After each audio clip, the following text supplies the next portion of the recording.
the Milwaukee Bucks select Stephon Marbury. 20 long years. Created for these days. Oh, he knocked it down. Marbury, 4-3, ring it out. Step for three, and it's good. Before becoming an iconic figure in China, Stephon Marbury was a marvel to watch in the NBA.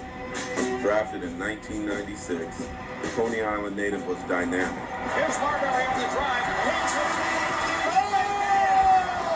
The two-time All-Star averaged nearly 20 points per game while playing for 5 teams. Basketball has always been my first love. I love when the ball goes in. I love the cheers. I love everything about it. I mean, it's fun. It's fun winning. Midcourt, launching, he's there! You cannot believe what we just saw! From midcourt, a jumper! That's a range! Marbury with 3 with 2, leans in off balance, he hits the shot with 5/10 of a second left, 89-88. Marbury gets it done and wins the game. Goes behind the back, inside. Oh, baby, what a play! Stephon! And that's an all-star play. Wow! Minnesota 8 of 14. The Nets are 6 of 17. How about the pass? Oh, man. We got to see that one again. That was unbelievable. A late Christmas present by Stephon to Cherokee Park. Straight shot, Williams for the bucket. Oh, look at this. Comes up with a steal. Fires it up. Go home. Got it. Oh. There are times where a man is not human. Was that ever fun to watch? Bordering on the ridiculous. Amazing.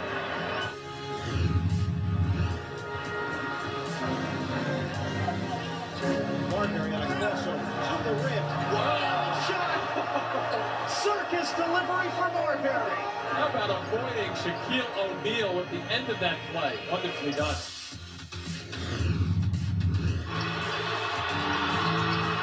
That's good. Williams hits it with 3 seconds remaining. Marbury going down the other end. Marbury in for the layup. He puts it in at the buzzer. The Knicks decided not to call timeout. And it turned out to be a terrific move as Marbury flew down the court. Clearly let it go, and they signal it's good. The game is over. Something Joyce saying that. No dish. Marbury inside the good shape. Gets the finish. And a beautiful left-handed pass. It would have been a crime if Jake had missed that one.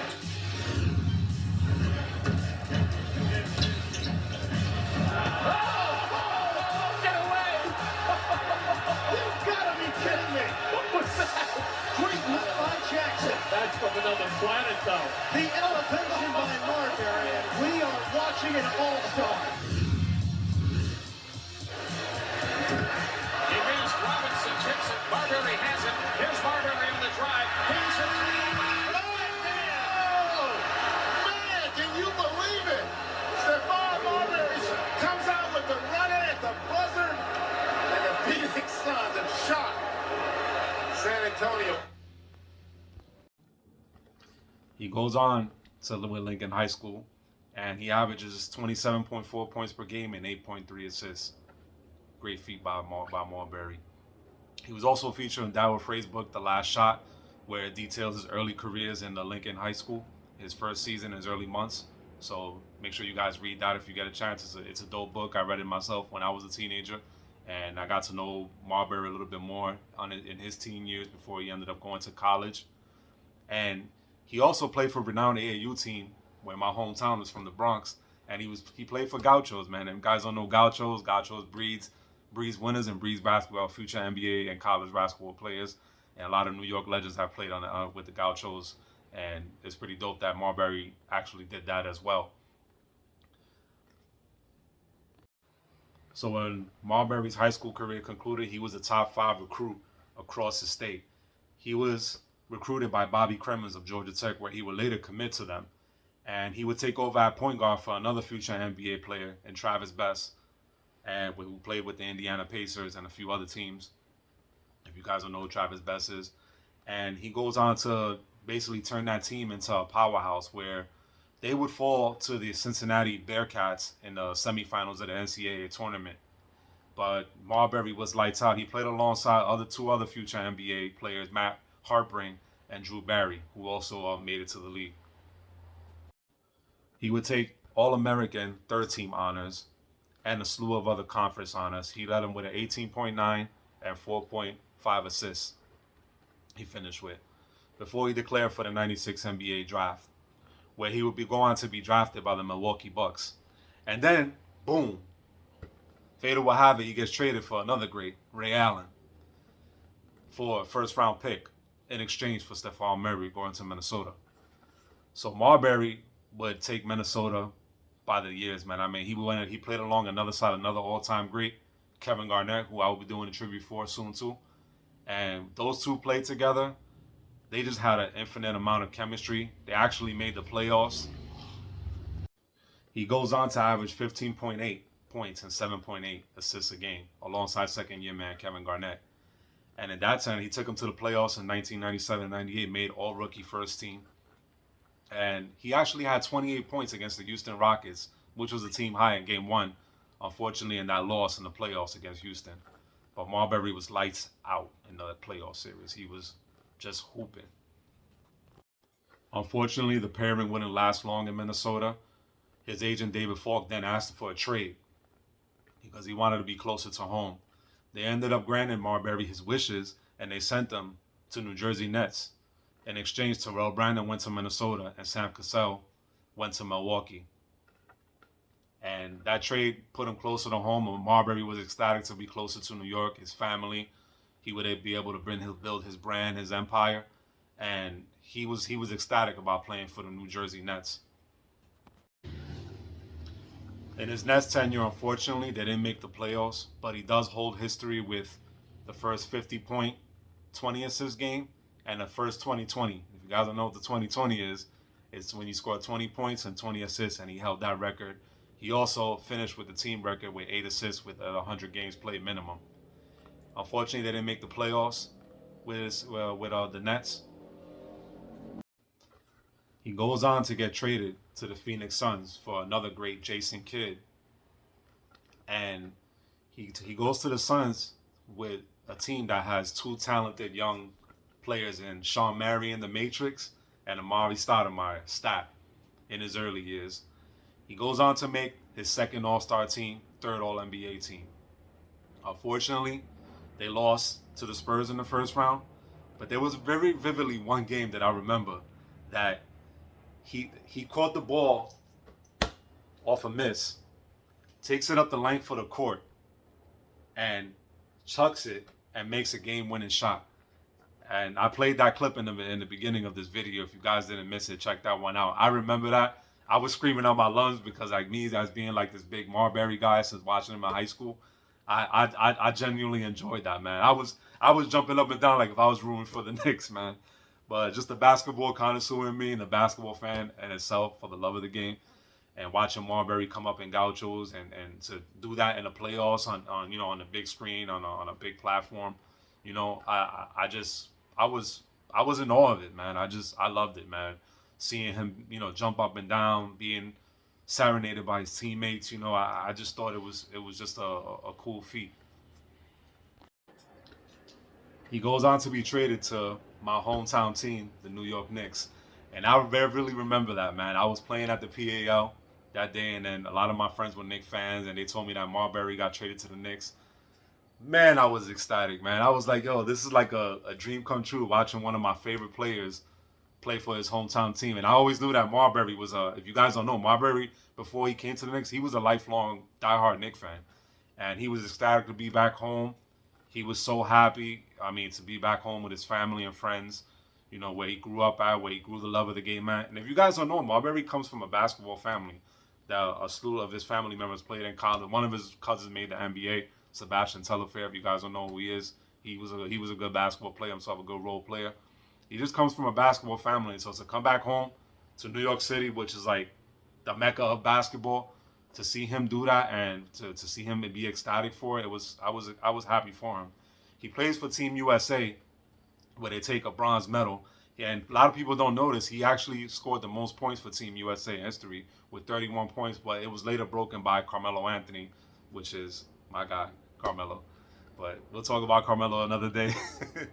But he just was ecstatic to be back home, and I remember me. I was happy he was back home. I loved it, man. I just was happy that he was in the mecca of basketball again.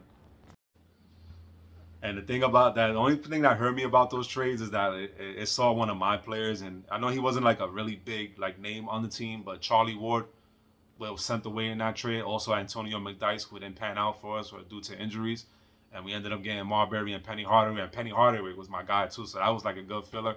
Even though Penny Hardaway was a shell of himself, I was happy to see him in a Knicks jersey. I enjoyed it, and it brought back a sense of life because the Knicks were in some down years at that time, and I feel like it was a breath of fresh air seeing two of my favorite players wear a Knicks jersey finally, you know. And his Knicks tenure, a lot of people are gonna remember him for a lot of the off the court issues that he had, and it wasn't a pretty one. But let me tell you something. This comes from the bottom of my heart. I'm gonna be one of those few guys that say I enjoy Marbury's tenure because you know what? For me, he brought a breath of life into this team.